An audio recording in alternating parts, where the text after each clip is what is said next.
কিরে কি হয়েছে তোর? কিছু না। কি কোনো প্রবলেম?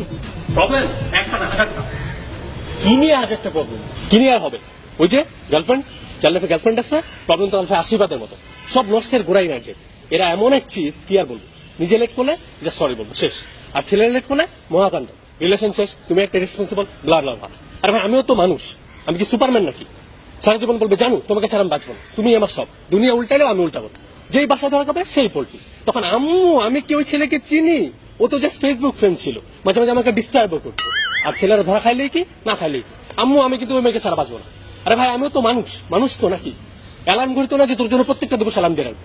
আজকাল আবার ডের অভাব নেই, ফুল ডে ভালোবাসা, হাক ডে, চুমা, ডাল, জামাডে, পাজামাডে, কত ডে যে আছে, প্রত্যেক ডেতে ভাইজান যদি কোনোটা মিস হয় তখন বলবি তুমি একটা হারামি, আমার দিকে একদমই খেয়াল নেই। আরে ভাই আমিও তো মানুষ, মানুষ তো নাকি?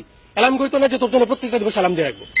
পৃথিবীর সব দায়িত্ব ছেড়ে দে, ভালো পড়ো, ভালো জব করো, নইলে ভালো মেয়ে পাবা না। আরে ভাই ভালো মেয়ে কোথেকে পাবো? ভালো মেয়ে কি পৃথিবীতে আছে?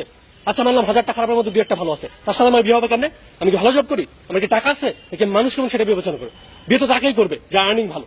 কোনো সুন্দর মেয়েকে প্রপোজ করতে যাও, বলবে নিজের চেহারা আয়না দেখো, তারপর প্রপোজ করতে আসবা। কিছুদিন পর এই মেয়েটা এমন একটা ছেলেকে বিয়ে করবে যার চেহারা আয়না দেখে হরর মুভি দেখার 7 মিনিট। এই জন্য মেয়ে মানুষের হওয়া উচিত ডিস্টার্বিং এনিম্যাল।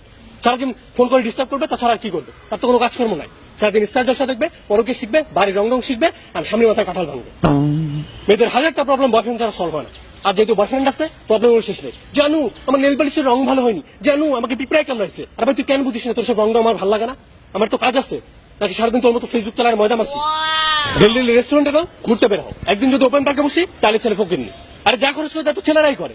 কোন সংবিধান আছে খরচ ছেলেরাই করবে? তুমি যদি আমাকে ভালোই বাসো তাহলে 50-50 আসো। তারপর দেখো তোমাকে আমি হোটেল সালা দিয়ে নাকি রেডিশনে নিয়ে যাই। কোথাও যেতে হলে 3 ঘন্টা মেকআপ মাখবে। আর ভাই সব ছেলে তো ময়দা পছন্দ করে, এই জিনিসটা কেন তোদের মাথায় ঢুকে না? আর ময়দা মাখতেও লাগে 3 ঘন্টা, কোন অনুষ্ঠানে যাবো 3টায়, যেতে হয় 6টায়। আচ্ছা মানলাম মেকআপ করতে তো 3 ঘন্টা লাগে, তার তুই 12টা থেকে করলে পারতি। আর করছিস তো করছিস, বৃষ্টি দেখলে দৌড় মারস কেন?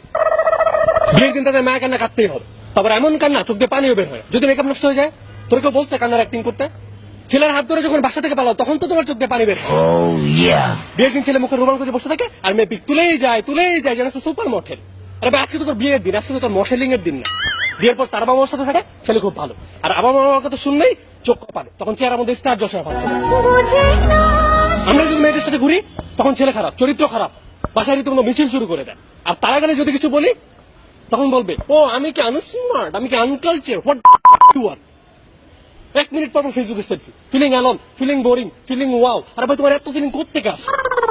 কোথাও বের হলে তারা আমাদের ফটোগ্রাফার ভাবতে শুরু করে, এক পোজ দিয়ে নষ্ট ছবি তুলবে, তারপর ব্যাগটাও ভালো হবে। আর ভাই ছবি কোত্থেকে ভালো হবে? তোমার তো চেহারাই ভালো না। পেঁচার মতো চেহারা নিয়ে কখনো ভালো ছবি আসে?